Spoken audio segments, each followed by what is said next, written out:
Microsoft and Xbox should absolutely be able to acquire Activision Blizzard King, even without any concessions, because they are correct on the only point that truly matters.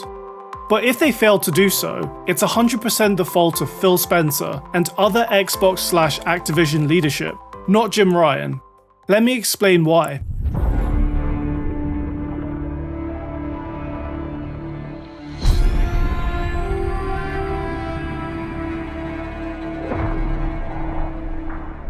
Microsoft announced its intent to acquire Activision Blizzard King just over a year ago, in January 2022. But if you don't know every event that's happened over this period, well, for one, I am jealous, because I'm sick and tired of this acquisition making the news on a daily basis, and I'm certainly not going to bore you with every little incident. No, for this video, all you need to know is that we're now 13 months in, and it's still not guaranteed that the deal will close by Microsoft's proposed timeline of June 2023. This is because Xbox are facing strong resistance from the 3 competition authorities they definitively need approval from to close this deal. These are the UK's Competition and Markets Authority, the United States' Federal Trade Commission, and the EU's Competition Commission. All 3 entities' primary concern relates to the Call of Duty IP, in no small part due to Crying Jim's lies about what this would mean for PlayStation. Their worry is that full control over the industry's biggest IP would turn Xbox into a monopoly, which could then result in Xbox harming gamers with exclusivity, higher prices, and just overall worse Xbox products without any fear of consequence. And this is a great starting off point for my actual analysis. Because this is the thing. As ridiculously and unnecessarily complicated this whole situation has become, this is actually quite a simple problem with an obvious solution. There are people who make more money in gaming who don't even build games today. Maybe we should look at that. Then even if you look at the console market, we should probably look at Microsoft's share of the console market in Japan as perhaps a question that somebody should ask and say, oh, wow, I wonder why that is. That's small, and maybe they should actually start competing more. The only question that actually matters is the following. Would Xbox become a monopoly if they were to acquire Activision Blizzard King? And the answer is objectively no, because it still wouldn't make Xbox the biggest player in the industry, let alone one that would equate to over 50% of it. Furthermore, despite these 3 competition-focused institutions hyper-focusing on the Call of Duty IP, Xbox is still so far behind PlayStation in the majority of metrics that actually matter, like consoles sold and revenue generated, that even if they were to make Call of Duty exclusive except for free-to-play experiences like Warzone, they still wouldn't overtake Sony. And to give credit to Xbox, this worst case scenario isn't even something these competition authorities need to consider, as Xbox has committed to a legally enforceable contract that would force them to not only continue releasing Call of Duty games on PlayStation for the next decade, but do so in a way that maintains parity with its Xbox version, from release date to content to fidelity.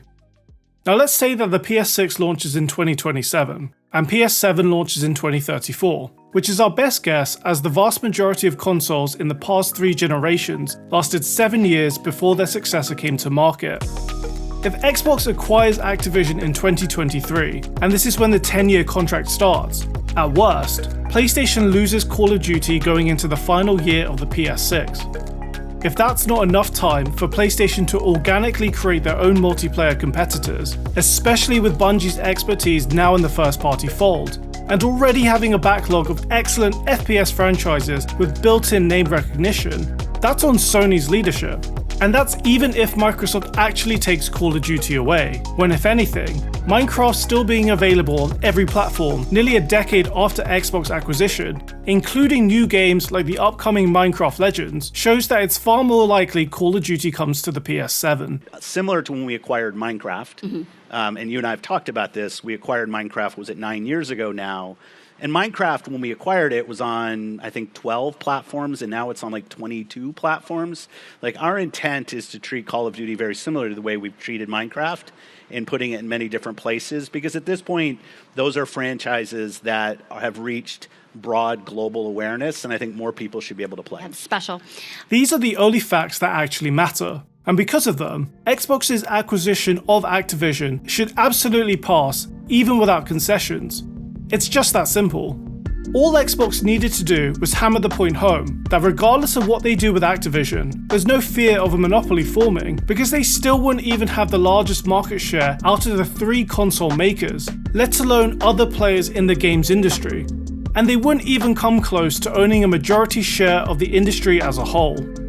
But unfortunately for Xbox fans, the reality of the situation is far more complicated now, because even though Xbox is absolutely correct on the core issue, the only issue that actually matters, as usual, Xbox leadership just couldn't keep their mouths shut and keep their position of strength away from what seems to be an addiction to doublespeak, which has resulted in them vomiting out so many terrible, irrelevant, and nonsensical arguments that they have completely diluted this position of strength, making it a very real possibility that one of these competition bodies blocks the deal. And if you're an Xbox fan, you can't blame them if they come to this ultimately wrong conclusion.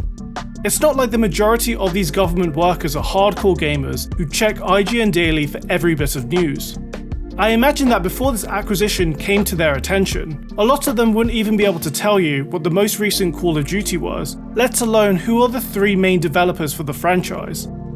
It was Xbox's job to keep the Activision acquisition focused on the core issue, but instead of concentrating on if this actually creates a monopoly, they now have to wade through so many superfluous arguments that not only have no relevance, but Sony can rightfully bring up as proof that you can't trust what comes out of Xbox's mouth. And so we want to really bring the joy of gaming to everybody. That's our mission. So we want people to be able to enjoy the games they love on platforms they are, playing in, and that's our goal. So that's it. And Activision is a fantastic partner of ours today that we want to be able to sort of take all their content and make sure it's available on every platform. The real issue is, how do you really reach all platforms? So, for example, if we really do what we get to do what we're sort of asking to be done, is that we can stream these games to all platforms. Right? Look, I'll be real with you all.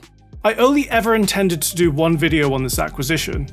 I thought it would be easy to do a simple 20-minute video that explains why Xbox shouldn't even have to offer concessions, yet they are the reason why the deal might get blocked. But in doing my research, I came across just so many bad arguments from Xbox leadership that I'm turning this acquisition situation into a mini-series.